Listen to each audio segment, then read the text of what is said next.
Assalamualaikum warahmatullahi wabarakatuh. Perkenalkan, nama saya Feby Febrianti dengan NIM 2004-2098. Baiklah, saya akan menjelaskan tentang analisis regresi sederhana menggunakan aplikasi SPSS untuk memenuhi tugas mata kuliah Statistik Sosial dengan dosen pengampu Bapak Iip Permana, STMT, Departemen Ilmu Administrasi Negara. Sebelumnya, kita harus mengetahui apa itu analisis regresi sederhana. Konsep dasar uji regresi sederhana. Tujuan regresi sederhana adalah menguji pengaruh antara satu variabel terhadap variabel lain. Ada dua variabel. Satu, variabel independen atau variabel bebas, variabel yang mempengaruhi. Yang kedua, variabel dependen atau variabel tergantung, variabel yang dipengaruhi. Dalam analis regresi ini akan dikembangkan sebuah estimating equation atau model atau persamaan regresi, yaitu suatu formula matematika yang mencari nilai variabel dependen dari hasil variabel independen yang diketahui. Analisis regresi digunakan terutama untuk tujuan peramalan di mana dalam model tersebut ada sebuah variabel dependen atau terikat tergantung dan satu atau lebih variabel independen atau bebas. Model regresi yaitu Y sama dengan A ditambah BX. Keterangannya Y sama dengan variabel terikat, A sama dengan konstanta regresi, BX sama dengan nilai turunan atau peningkatan variabel bebas. Asumsi dasar uji regresi sederhana. Pengambilan keputusan dalam uji regresi sederhana dapat mengacu pada dua hal, yakni dengan membandingkan nilai T hitung dengan T tabel atau dengan membandingkan nilai signifikansi dengan nilai probabilitas 0,05. Membandingkan nilai T hitung dan T tabel. Jika nilai T hitung lebih besar dari nilai T tabel, artinya variabel bebas berpengaruh terhadap variabel terikat. Jika T hitung lebih kecil dari nilai T tabel, artinya variabel bebas tidak berpengaruh terhadap variabel terikat.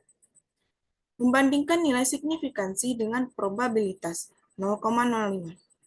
Jika nilai signifikansi lebih kecil dari nilai probabilitas 0,05, artinya variabel bebas berpengaruh secara signifikan terhadap variabel terikat.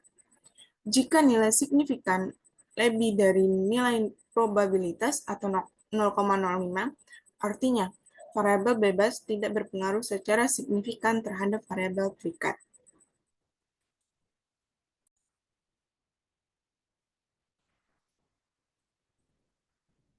Sebelumnya, kita harus mengetahui yang mana variabel bebas dan variabel terikat. Variabel bebas dalam data yang saya ambil yaitu motivasi belajar dan variabel terikat yaitu hasil belajar. Setelah kita mengetahui konsep dari regresi sederhana, kita memasuki ke dalam aplikasi SPSS. Kita klik variable view. Di bagian nama kita ketik X. Di bagian nama kedua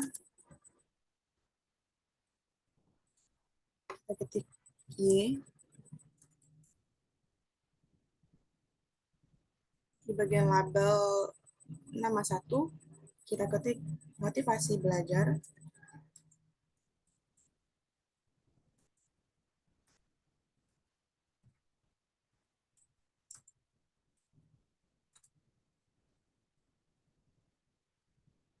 Label kedua kita ketik hasil belajar.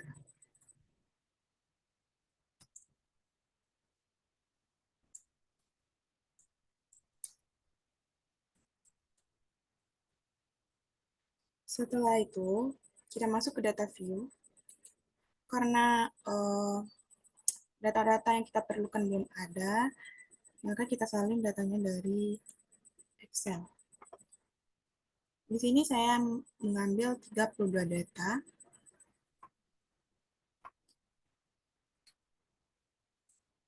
Kita copy.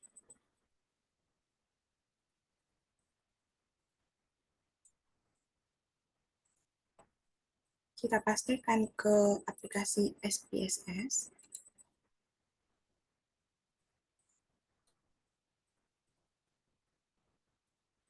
Setelah itu, kita sudah mendapatkan data-data yang kita perlukan sebanyak 32 data. Di sini kita klik Analyze, kita klik Regression, kita ambil linear. Bagian motivasi belajar, kita independenkan, dan hasil belajar kita dependenkan. Setelah itu, kita klik OK, maka kita mendapatkan hasil regressionnya. Setelah itu, tabel hasil regression yang ada, kita salin ke data yang akan kita jelaskan. Kita interpretasikan atau output uji korelasi sederhana dengan SPSS. Yang pertama, tabel ringkasan model. Kita copy ke data kita. Setelah kita mendapatkan tabelnya, di sini tabel di atas menjelaskan besarnya nilai korelasi atau hubungan R, yaitu sebesar 0,551, dan dijelaskan besarnya presentase pengaruh variabel bebas terhadap variabel terikat yang disebut koefisien determinasi yang merupakan hasil dari penguadratan R. Dari output tersebut diperoleh koefisien determinasi R2 sebesar 0,304 yang mengandung pengertian bahwa pengaruh variabel bebas atau motivasi terhadap variabel terikat atau hasil belajar adalah sebesar 30,4%, sedangkan sisanya dipengaruhi oleh variabel yang lain.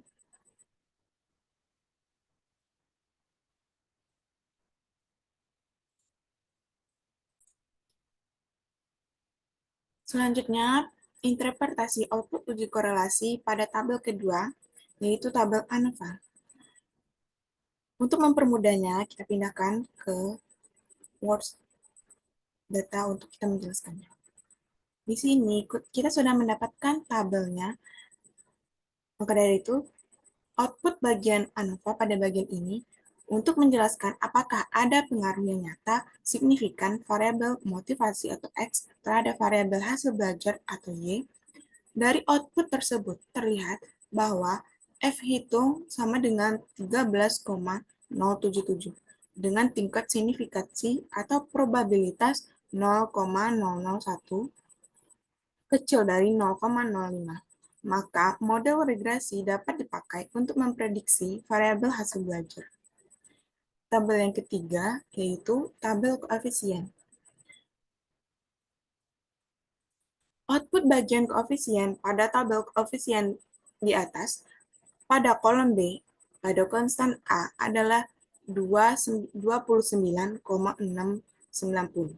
Sedang nilai motivasi atau B adalah 0,560, sehingga persamaan atau model regresinya dapat ditulis Y sama dengan A tambah BX atau 29,690 ditambah 0,560X. Koefisien B dinamakan koefisien arah regresi dan menyatakan perubahan rata-rata variabel Y untuk setiap perubahan variabel X sebesar satu satuan. Perubahan ini merupakan pertambahan bila B bertanda positif dan penurunan bila B bertanda negatif.